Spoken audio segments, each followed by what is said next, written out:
니체와 쇼펜하우어의 처세술 합본 1117, 11. 개인의 사유를 넘어 시대를 읽는 철학의 역할. 철학이 개인의 태도와 책임으로 귀결될 때 그 사유는 더 이상 사적인 성찰에만 머물 수 없다. 인간은 언제나 특정한 시대와 사회, 문화적 조건 속에서 사유하며 살아가기 때문이다.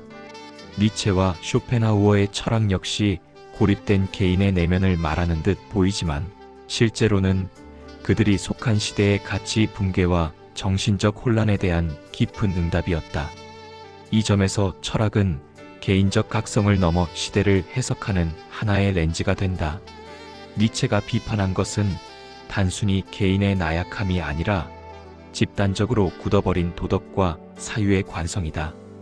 그는 개인의 자기 극복을 말했지만 그 배경에는 유럽 문명이 스스로를 성찰하지 못한 채 반복하던 허위의식이 놓여 있었다. 쇼펜하우어 역시 인간의 고통을 개인 심리의 문제로 축소하지 않고 세계 자체의 구조와 존재 조건 속에서 파악하려 했다.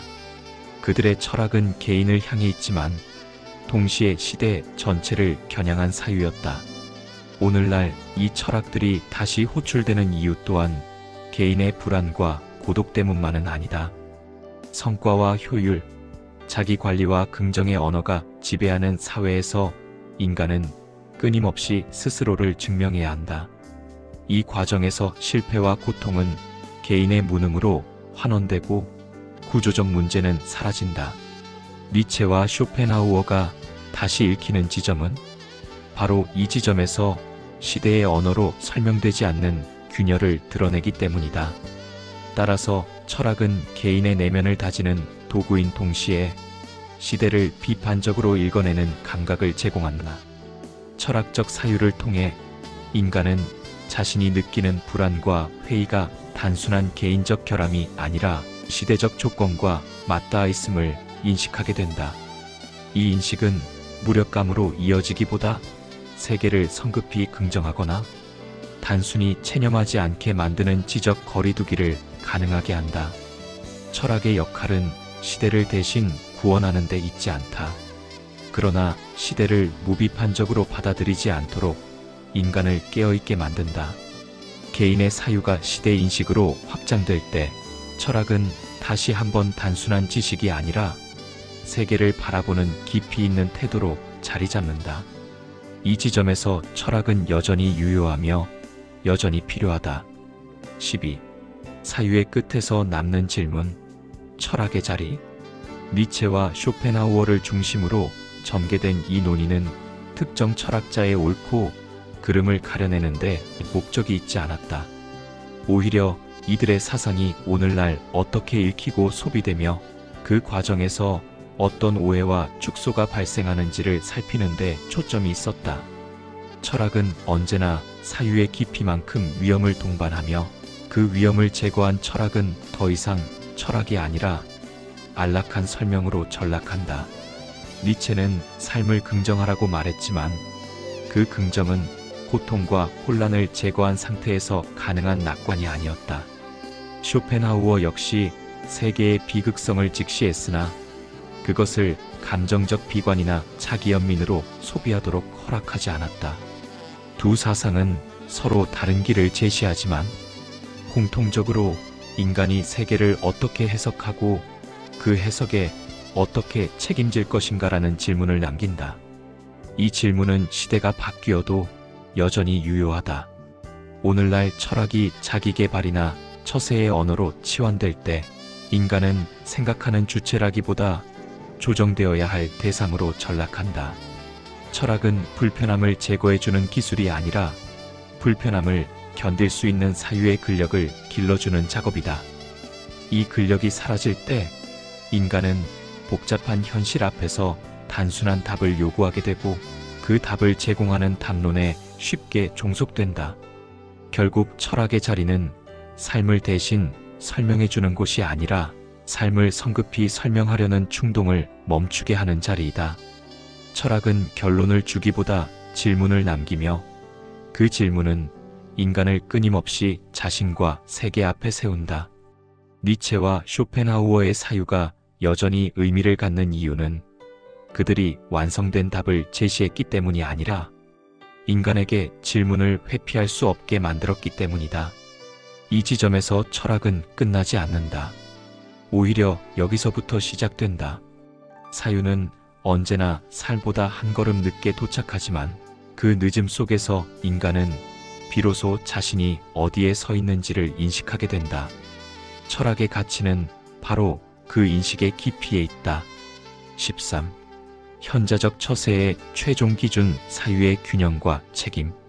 니체와 쇼펜하우어의 철학을 관통하며 드러나는 핵심은 단순한 삶의 태도나 처세 기술이 아니라 인간이 자기 삶을 어떻게 해석하고 감당할 것인가에 대한 근본적인 물음이다.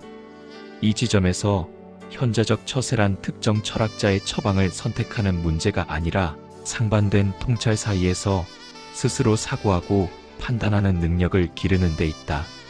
니체의 사유가 강조한 것은 인간이 자기 삶의 의미를 외부에서 부여받지 않고 스스로 책임지는 존재라는 점이다. 그러나 이 책임은 무한한 자기 긍정이나 끝없는 자기 초월로 환원될 수 없다. 자기 창조는 언제든 자기 소진과 오만으로 전도될 수 있으며 힘의 강조는 타자에 대한 무감각으로 기울 위험을 내포한다. 따라서 니체의 철학은 그대로 적용되기보다 인간의 능동성과 책임의식을 일깨우는 경계선으로 읽혀야 한다. 반대로 쇼펜하우어의 통찰은 삶의 한계와 고통을 냉정하게 직시하게 만들지만 그것이 곧 삶으로부터의 후퇴나 무력한 체념으로 귀결될 필요는 없다. 고통의 인식은 삶을 포기하기 위한 이유가 아니라 인간이 자신과 세계를 과대평가하지 않도록 만드는 현실 감각의 토대가 된다. 쇼펜하우어의 사유는 인간에게 절제와 거리두기의 중요성을 가르치지만 그 자체가 삶의 전부가 될 수는 없다. 따라서 현자적 처세의 최종 기준은 어느 한 철학을 선택하는 데 있지 않고 삶에 대한 해석을 스스로 떠맡는 태도에 있다. 고통을 미화하지도 삶을 단순화하지도 않으며 의미를 외부에 위탁하지 않는 자세. 이것이야말로 니체와 쇼펜하우어의 사유가 공통적으로 요구하는 가장 엄격한 조건이다. 결국 철학은 삶을 대신 살아주지 않는다. 다만 삶을 가볍게 소비하지 못하게 만든다. 현자적 처세란 편안해지는 기술이 아니라 자기 삶에 대해 끝까지 사유하려는 책임 있는 자세이며 이 책임 앞에서 인간은 비로소 성급한 답변 대신 침착한 판단을 선택하게 된다. 이 지점에서 철학은 처세를 넘어 삶을 대하는 인간의 품격이 된다. 14. 고통 이후의 삶 사유가 남긴 태도의 문제. 니체와 쇼펜하우어의 철학을 통과한 이후에 남는 것은 하나의 명확한 처방이 아니라 삶을 대하는 태도의 변화이다. 이들은 인간에게 어떻게 살아야 하는가라는 도덕 교본을 주지 않는다. 대신 지금 내가 살아가는 방식은 무엇에 기대고 있는가라는 질문을 남긴다. 이 질문은 삶을 즉각 개선하지는 않지만 삶을 피상적으로 유지하는 모든 장치를 불편하게 만든다. 고통은 이 지점에서 결정적인 의미를 갖는다. 쇼펜하우어에게 고통은 삶의 구조적 조건이며 니체에게 고통은 삶을 시험하는 통과 지점이다.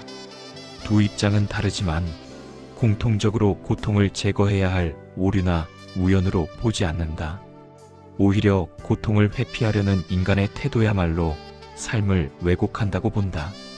따라서 이 철학들이 요구하는 것은 고통을 견디는 기술이 아니라 고통을 대하는 인식의 전환이다.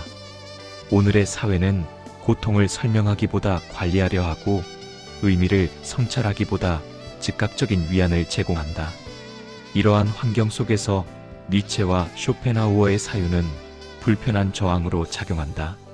이들은 삶이 항상 납득 가능해야 한다는 기대, 인간이 언제나 만족할 수 있어야 한다는 환상을 무너뜨린다. 그리고 그 자리에 삶의 불완전성을 감당할 수 있는 성숙을 요구한다. 결국 이 철학들이 남긴 가장 중요한 유산은 낙관도 비관도 아닌 삶을 가볍게 단정하지 않는 태도이다. 의미를 쉽게 선언하지 않고 고통을 성급히 해석하지 않으며 자신의 삶을 타인의 언어로 대신 설명하지 않는 자세.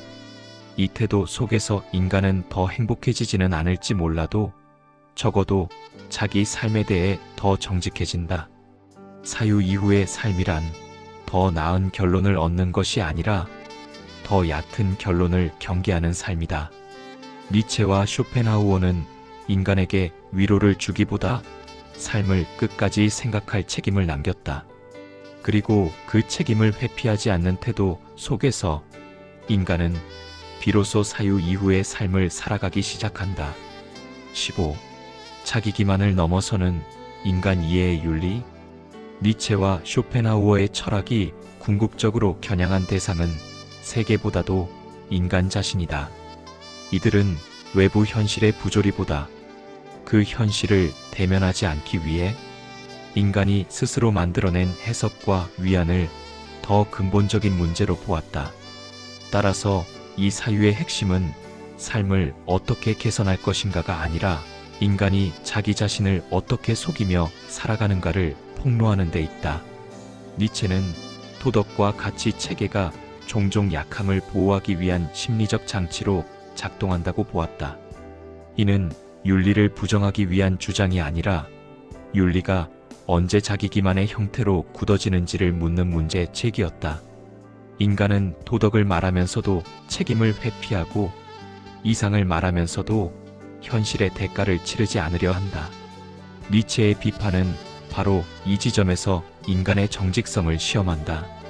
쇼펜하우어 역시 인간이 이성을 통해 삶을 통제하고 있다고 믿는 태도를 경계했다. 그는 인간의 판단과 선택이 깊은 욕망과 충동에 의해 좌우된다는 사실을 강조함으로써 인간이 스스로를 합리적 존재로 과대평가하는 오류를 드러냈다. 이 통찰은 인간을 비하하기 위한 것이 아니라 오히려 인간 이해를 보다 현실적인 토대 위에 세우기 위한 시도였다. 이 두 사유가 만나는 지점에서 윤리는 외부 규범의 문제가 아니라 자기 기만을 감시하는 태도의 문제가 된다. 윤리란 선한 선택의 목록이 아니라 자신의 동기와 욕망을 끊임없이 점검하려는 내적 긴장이다. 이 긴장이 사라질 때 윤리는 쉽게 구호가 되고 철학은 도덕적 장식물로 전락한다. 결국 니체와 쇼펜하우어가 요청하는 윤리는 더 도덕적으로 보이려는 태도가 아니라 덜 자기기만적인 인간이 되려는 결단이다. 삶은 완전히 투명해질 수 없지만 인간은 스스로를 속이지 않으려는 방향으로 살아갈 수 있다. 이 방향성 속에서 철학은 인간을 규정하지 않고 인간에게 스스로를 설명할 책임을 돌려준다. 그리고 그 책임을 감당하려는 태도에서 비로소 사유는 윤리로 전환된다. 16. 현자적 처세의 종합 힘과 절제 사이의 균형. 니체와 쇼펜하우어의 철학은 표면적으로는 정반대의 방향을 가리키는 듯 보인다.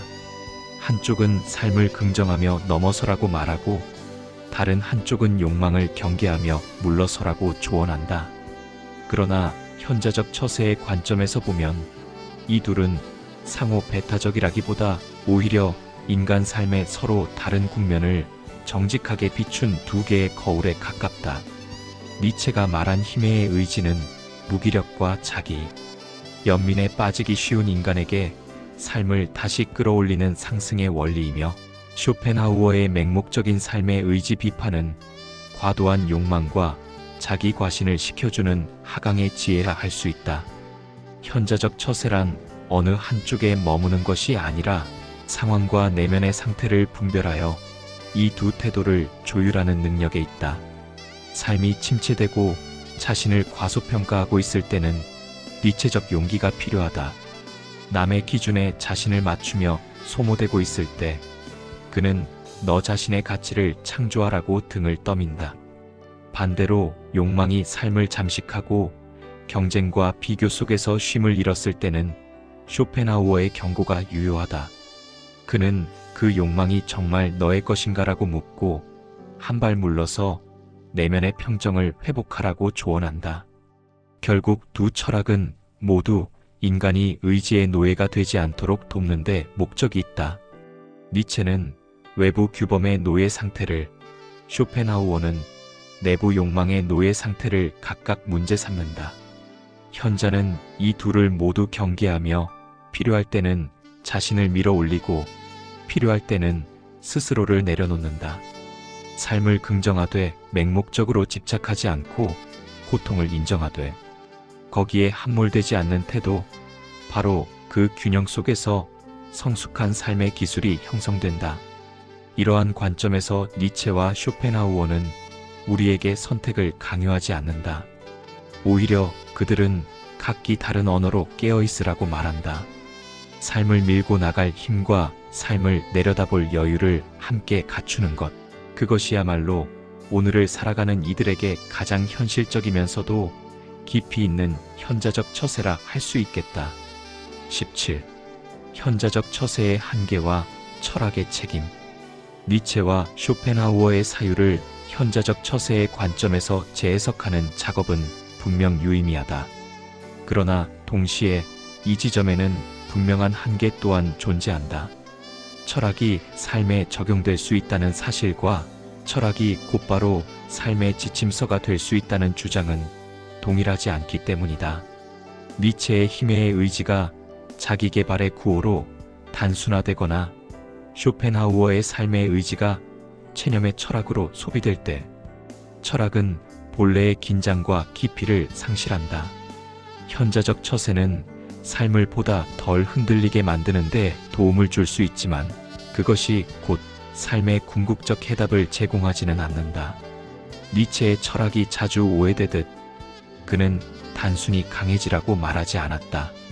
그는 강해질 수 없는 인간의 나약함과 모순을 누구보다 철저히 응시한 사상가였다.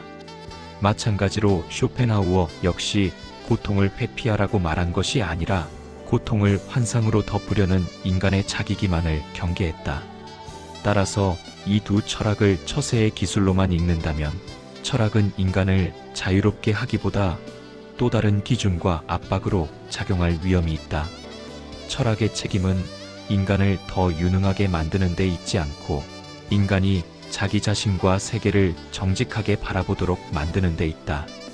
이 정직함은 때로 위로가 아니라 불편함으로 다가오며 즉각적인 효용보다 오래 지속되는 사유를 요구한다.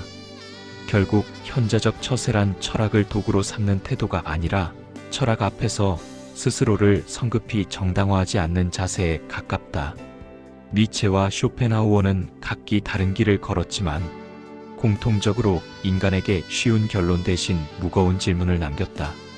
그 질문을 끝까지 붙드는 태도, 그것이야말로 이 사유들이 오늘날에도 여전히 요청하는 가장 근본적인 현자적 태도라 할 수 있을 것이다. 인천 송도역 배짜마에서 이종화였습니다.